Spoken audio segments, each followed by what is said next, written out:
دیکھیں مغیرہ، میری 35+ عمر ہے، آپ بھی ماشاءاللہ اب 30s میں انٹر ہو گئے ہیں، اور تو آپ بھی اپنی لائف کو if you go back and see, ہم نے کچھ جوانی میں دعائیں مانگی ہوئی ہیں، کچھ ہم نے اسٹڈی کے دوران دعائیں مانگی ہوئی ہیں، گریڈس کی. میں نے CSS جب کیا اس کی دعا بہت مانگی کہ اللہ میرا CSS کلیئر کروا دے. ایک بار ہوا بھی، لیکن یہ کہ ظاہر ہے بڑا ٹف کمپٹیشن ہوتا ہے، لوکیشن نہیں ہوئی.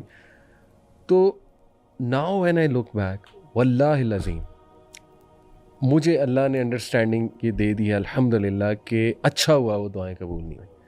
And where I am right now الحمدللہ، یہ اللہ رب العالمین، جیسے ڈپریشن کی دعا میں مغیرہ بھائی آتا ہے نا، عدل فی قضاؤک، کہ اللہ آپ کے سارے فیصلے عدل پہ ہیں، آپ کی جو تقدیر ہے وہ سب میرے بارے میں جو بھی میرے بارے میں وہ عدل ہے.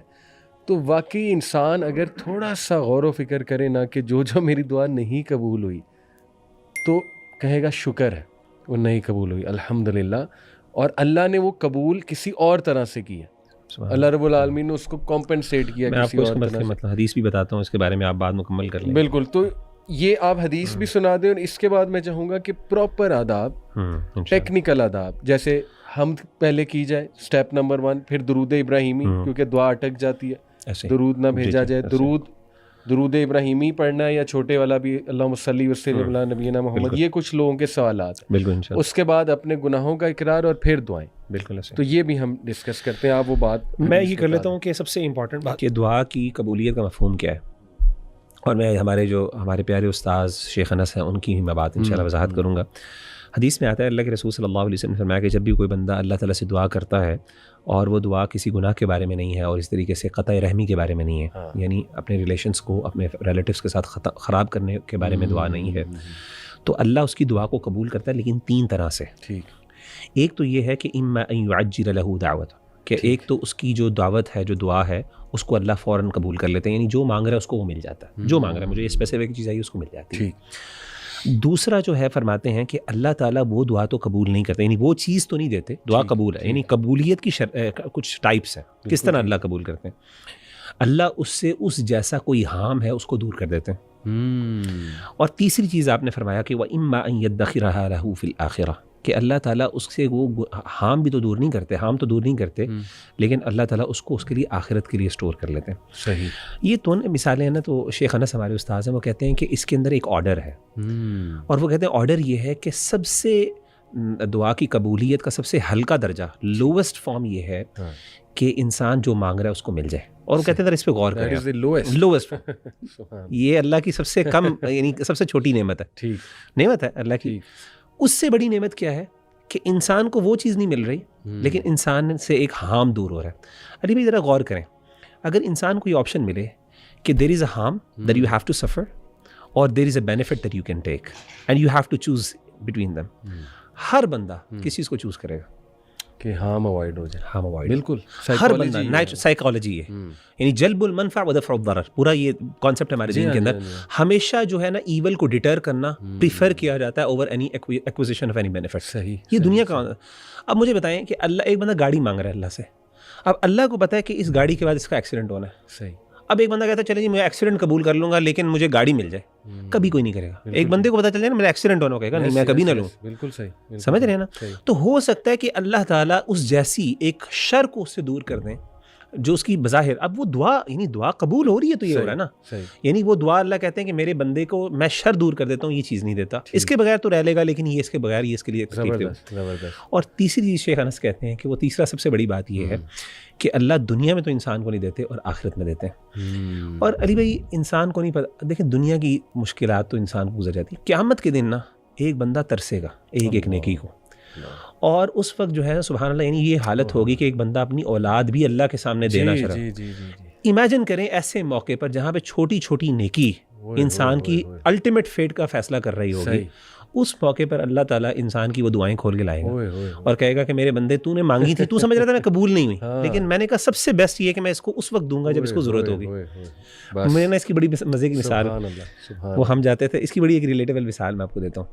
آپ کو پتہ ہے کہ ہم میں سے ہر بندہ، پیچھے دنوں عید گزری ہے الحمدللہ، تو عید پہ نا عیدیاں ملتی تھیں، تو ہم میں سے ہر بندے کو نا اپنی والدہ سے بچپن میں ایک شکایت ہوتی تھی کہ جو ہے نا مائیں جو ہے نا وہ عیدیاں لے لیتی ہیں ہم سے. صحیح. ہر بندے کو یہ شکوہ ہوتا ہے. تو مجھے بھی شکوہ تھا کہ وہ مجھے اور میں نے حساب رکھا ہوتا تھا کہ مجھے اتنی عیدی ملی فلاں سے ملی ہے تو امی نے لے لی. اچھا اماں کو نا اماں کیوں وہ مائیں کیوں لیتی تھیں عیدی, اور یہ ہمارے ساتھ ہوتا تھا, پتہ نہیں مائیں کیا کرتی ہے, ہر بندے کی ماں کو مطلب فرق انداز فرق ہوتا ہے. اچھا میری امی کیا کرتی تھی, میری امی کیا کرتی تھی, وہ عیدیاں لے کے نا کچھ پیسے دے دیتی تھیں, تھوڑے سے پیسے, چلو تم یہ لے لو کچھ کھانا پینا. اور ہم نے کیا کرنا, چاکلیٹ کھا لی, کوئی اس طرح چپس کھا لیے, پیسے ضائع کر دیے. ہوتا یہ تھا کہ جب ہم کسی جگہ پہ ٹریول کر رہے ہوتے تھے, مجھے کوئی کھلونا نظر, مجھے گنز کا شوق ہوتا تھا بہت زیادہ, تو مجھے کوئی نا گن نظر آتی, وہ ٹوائے گن وغیرہ نا, اب میں بڑی حسرت سے دیکھ رہا ہوتا مجھے چاہیے. تو اماں کیا کرتی تھی, مجھے میری عیدی ہوتی تھی نا, میں نے حساب رکھا ہوتا, کہتی ہیں یہ تو میرا عیدی کے پیسے ہیں نا, اس سے میں تمہیں گن لے کے دے رہی ہوں. اس وقت مجھے اتنی خوشی ہو رہی تھی, میں کہتا یار شکر ہے سیو کر لی میری اماں نے, لے لی مجھ سے. اب انسان تو یہ ہے نا, انسان تو, اور یہی ہوتا ہے, آپ پتہ ہے ہمارے والدین کیا کرتے ہیں, ہمارے پیسے انویسٹ کر دیتے ہیں. ہماری نئی نئی جابز ہوتی ہیں تو ہمارا شوق ہوتا ہے ہم گیجٹس لیں, یہ کریں, وہ پیرنٹس کیا کہتے ہیں, بیٹا ہو حوصلہ. اب بندہ کہتا ہے جی ہم نے کیا کرنا ہے, لیکن بعد میں انسان کو احساس ہوتا ہے جب اس کی ضرورت ہوتی ہے. بالکل قیامت کے دن نا, جب انسان کو سب سے زیادہ ضرورت ہوگی نا, کیا بات, اس وقت اس کی نعمت کا احساس ہوگا کہ اللہ نے کتنی.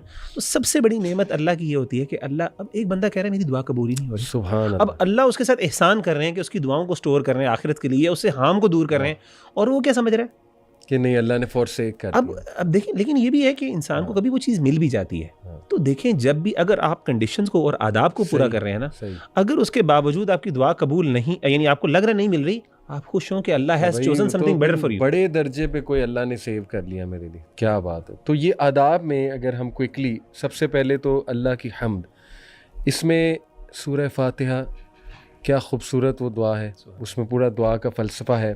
پھر یہ کہ جتنے تعریفی کلمات اللہ رب العالمین کے آپ کو آتے ہیں, جیسے سبحان اللہ والحمد للہ ولا الہ الا اللہ واللہ اکبر ولا حول ولا قوۃ الا باللہ. پھر یہ کہ اللہ اکبر کبیرہ والحمد للہ کثیرہ وسبحان اللہ بکرۃ واصیلہ, یہ تو نماز کے شروع میں بھی سکھائی ہے نبی صلی اللہ علیہ وسلم. تو سبحان اللہ بحمدہ سبحان اللہ العظیم, پھر درود ابراہیمی, پھر استغفار, اور پھر دعائیں, اسی طرح آرڈر. بالکل ایسے. تو یہ تھوڑا سا بتائیں. اچھا میں اس کو بتاتا ہوں. سب سے پہلے میں یہاں سے, یہ آپ نے امپورٹنٹ بات بتائی, لیکن میں اس سے پہلے کچھ ایک دو چیزیں ذکر کر دوں. صحیح بخاری کی حدیث ہے, اللہ کے رسول صلی اللہ علیہ وسلم کی حدیث سے پتہ چلتا ہے, سیدنا ابو موسیٰ الاشعری نے کہا کہ اللہ کے رسول, میرے جو بھائی ہیں ابو عامر الاشعری فوت ہو گئے, شہید ہو گئے, تو آپ ان کے لیے دعا کریں. تو اللہ کے رسول نے دعا کرنے کے لیے انہوں نے ریکویسٹ بھیجی ہے کہ آپ میرے لیے دعا کریں فوت ہونے سے پہلے. تو اللہ کے رسول نے کہا کہ اچھا میرے لیے نا ایسا کرو, پانی لے کے آؤ, اور آپ نے وضو کیا. تو پہلی جو ادب ہے, پہلا ادب جو ہے وہ دعا کا یہ ہے پراپر, آئیڈیل, اگین یہ فرض نہیں ہے, لیکن ادب یہ ہے کہ انسان وضو کرے, اچھا نماز کا وضو کرے, اور اس کے بعد دعا کرے, جیسے اللہ کے رسول نے باقاعدہ اہتمام کے ساتھ. یعنی ایک ہوتا ہے ویسے دعا کرنا, اگر آپ نے اہتمام کے ساتھ دعا مانگنی ہے تو اس میں پسندیدہ عمل یہ ہے کہ انسان کیا کرے, وضو کرے, لیکن وضو جو ہے وہ شرط نہیں ہے دعا کے لیے. پہلی بات تو یہ, اور پھر آپ نے یہ دعا کی. دوسری چیز علی بھائی ہمیں آداب میں سے ملتا ہے, صحیح بخاری اور صحیح مسلم کی حدیث ہے کہ انسان جب بھی دعا کرے کوشش کرے قبلے کی طرف رخ کر لے. ٹھیک ہے, نہ بھی کرے تو کوئی بات نہیں ہے, لیکن اگر بہتر یہ ہے, اللہ کے رسول صلی اللہ علیہ وسلم نے, صحیح بخاری عبداللہ بن مسعود فرماتے ہیں کہ اللہ کے رسول صلی اللہ علیہ وسلم نے کہ ایک قریش کے خلاف, ایک قبیلے کے خلاف, ان کے گروہ کے خلاف دعا کی, اور آپ نے کعبے کی طرف منہ کر کے ان کے خلاف دعا کی. اسی طریقے سے اور بھی کئی جگہوں پہ اللہ کے رسول صلی اللہ علیہ وسلم کی دعا کا یعنی ثابت ہے کہ آپ نے قبلے کی طرف رخ کر کے. تیسری چیز علی بھائی ادب میں یہ ہے کہ جب بھی انسان دعا کرے نا, التضرع وخفض الصوت, یہ امپورٹنٹ ہے کہ جب بھی اللہ تعالیٰ سے دعا کرے تو انسان چیخ چلا کر وہ اس طرح دعا کرے, اور خفیہ اور عاجزی کے ساتھ دعا کرے. ادعوا ربکم تضرعا وخفیہ. ہمارے ہاں جیسے تراویح کے اندر وہ رو رو کے اونچی اونچی اللہ اللہ چیخیں مار, وہ ناپسندیدہ ہے. یہ ناپسندیدہ, ہمارے علماء نے, شیخ انس ہمارے جو ہے وہ منع کرتے ہیں, وہ ہمیں, مجھے نہیں, میں خود بھی تراویح پڑھاتا تھا تو مجھے منع, اس پہ وہ نصیحت کرتے تھے کہ اس انداز سے نہیں پڑھنی. اور ہاں آپ, اس کا مطلب یہ بھی نہیں ہے کہ انسان اب لوگوں کے سامنے بالکل ہی وہ بس کبھی کبھی نیچرلی وہ ایموشنز نکل آئیں, وہ ایک الگ بات ہے. اونچی ذرا رو رو کے اور چیخیں مار مار کے اونچا نہیں ہونا چاہیے. یعنی ادب پرائمرلی بہتر یہ ہے, ادعوا ربکم تضرعا وخفیہ, عاجزی اور خفیہ, آہستہ آواز میں. اور اس طرح ہوا نا کہ ایک صحابی نے اللہ کے رسول صلی اللہ علیہ وسلم سامنے اونچا اونچا بول رہے تھے, دعائیں مانگ رہے تھے, تو آپ نے کہا کہ تم جس اللہ کو پکار رہے ہو, یا ایھا الناس اربعوا علی انفسکم فانکم لا تدعون اصم ولا غائبا, تم کسی ایسے ذات کو نہیں پکار رہے جو اللہ معاف کرے بہرا ہے, اور جو بہری ذات ہے وہ سننے والا اور غائب ہے, وہ تمہارے سامنے موجود ہے.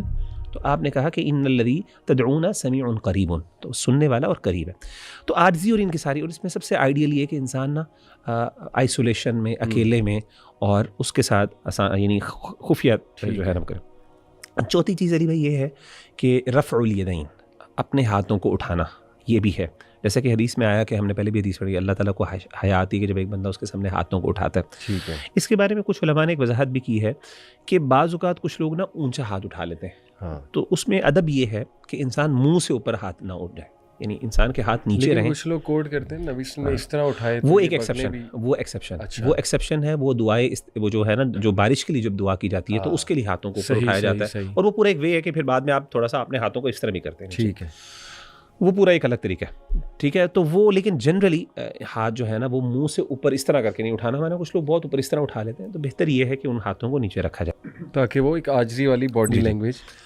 اور اس طریقے سے اس طرح بھی دعا مانگی جا سکتی ہے. اس طرح انگلی کو، سبابہ انگلی کو اٹھا کے اس طرح بھی دعا. آپ نے دیکھا کئی لوگ جو ہیں وہ تصویر کھنچواتے ہوئے یہ ہاتھوں کو، وہ اصل میں دعا کا اشارہ ہوتا ہے کہ بھائی نظر نہ لگ جائے دعا کا. اچھا. ٹھیک ہے نا. تو یہ اس طرح دعا مانگنا بھی سبابہ کی انگلی، لیکن وہ بہرحال کچھ جگہوں پہ وہ ثابت ہے. جیسا کہ اللہ کے رسول صلی اللہ علیہ وسلم نے ایک دفعہ جب آپ ممبر پہ تشریف فرماتے غالباً، تب آپ نے اس طریقے سے ہاتھ انگلی اٹھا کے نا دعا مانگی تھی اللہ تعالیٰ سے.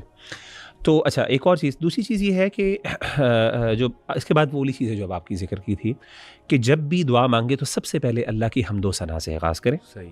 پھر اس کے بعد نبی صلی اللہ علیہ وسلم پہ درود مانگے، اور اس کے بعد پھر جو ہے وہ جو انسان کے دل میں ہے وہ مانگے. جیسے کہ حدیث میں آتا ہے اللہ کے رسول صلی اللہ علیہ وسلم کے پاس ایک صحابی جو تھے، انہوں نے دعا مانگی، نماز دعا مانگی، تو انہوں نے نہ درود پڑھا، نہ انہوں نے کچھ اللہ کی حمد و ثنا، ڈائریکٹلی اللہ سے مانگنا شروع کر دی. تو آپ نے کہا عاجل ھذا، اس بندے نے جلدی کی ہے. اور پھر آپ صلی اللہ علیہ وسلم کے سامنے ایک اور جو صحابی تھے، انہوں نے دعا مانگی، عبداللہ بن مسعود تھے. تو انہوں نے سب سے پہلے اللہ تعالیٰ کی حمد بیان کی، اس کے بعد نبی صلی اللہ علیہ وسلم پہ درود بھیجا، اور اس کے بعد انہوں نے اپنے لیے مانگی. تو اللہ کے رسول نے فرمایا سل تعطیٰ، سل، اب تو مانگ، تجھے اب دیا جائے گا. تو اس سے پتہ چلا کہ جو ہے نا انسان کو چاہیے کہ حمد و ثنا جتنی زیادہ ہو، اور پھر درود پاک جتنا زیادہ آپ پڑھ سکیں وہ پڑھیں. اگین ایک حدیث میں یہ بھی ہے کہ ایک صحابی نے پوچھا اللہ کے رسول کتنا پڑھوں؟ آپ نے کہا کہ تم جتنا پڑھو گے اتنا اچھا. اس نے کہا کہ میں 1/4 پڑھ لوں. آپ نے کہا کہ وہ پڑھ لو تو بہت اچھی بات ہے. اس سے زیادہ بھی؟ تو انہوں نے کہا میں چلیں 2/3 پڑھ لوں. تو انہوں نے کہا اس سے بھی زیادہ. تو انہوں نے کرتے کرتے یہاں تک میں پوری مانگ لوں. تو آپ نے کہا پوری بھی مانگ لو گے اللہ تعالیٰ تمہیں پھر بھی دے دے گا. تو اسی لیے یہ بھی ہے. لیکن بہرحال انسان کی تشفی اس پر تب ہوتی ہے جب انسان اللہ سے واقعی کچھ مانگتا ہے. ضروری نہیں ہے کہ آپ یعنی صرف حمد. کئی دفعہ تو سبحان اللہ صرف حمد اور اللہ کے رسول پہ درود. میرا تو یہی رویہ ہے، طریقہ ہے کہ کئی دفعہ مجھے کچھ مانگنے کا موقع نہ ہو، میں اللہ کی حمد اور اللہ کے نبی صلی اللہ علیہ وسلم پہ درود پڑھ لیتا. یہ بڑا اہم سوال کیا کہ اللہ کے رسول صلی اللہ علیہ وسلم پہ درود ابراہیمی ہمیں پڑھنا. اللہ کے رسول صلی اللہ علیہ وسلم پہ جو درود پڑھنا ہے اس کی مختلف صورتیں ہیں. تو ایک جو ڈیٹیلڈ درود ہے، بڑا درود اور مسنون ہے، وہ درود ابراہیمی ہے. تو وہ کوئی پڑھ لے تو بہت اچھی بات ہے. لیکن اگر کوئی نہ بھی پڑھ سکے تو بس اللہم صلی وسلم علی نبینا، جیسے مختلف الحمدللہ وحدہ والصلاۃ والسلام علی من لا نبی بعدہ، یہ حمد ہے اللہ کی. اس میں درود بھی آ گیا، اس میں درود بھی آ گیا، اس میں حمد بھی آ گئی، درود بھی آ گیا، دونوں چیزیں آ گئیں. صلی اللہ علیہ وسلم. سوری جو آپ کی بات کاٹنے کے لیے سوری، جو مین آپ نے کہا تھا وہ ہے اخلاص، یعنی دل کی پریزنس. اگر آپ کم بھی پڑھ رہے ہیں، اگر آپ صرف یہ کہہ رہے ہیں الحمدللہ اللہم صلی وسلم علی نبینا محمد، وہ ادھر سے، ہاں بالکل، یہ کنڈیشن بہت ضروری ہے.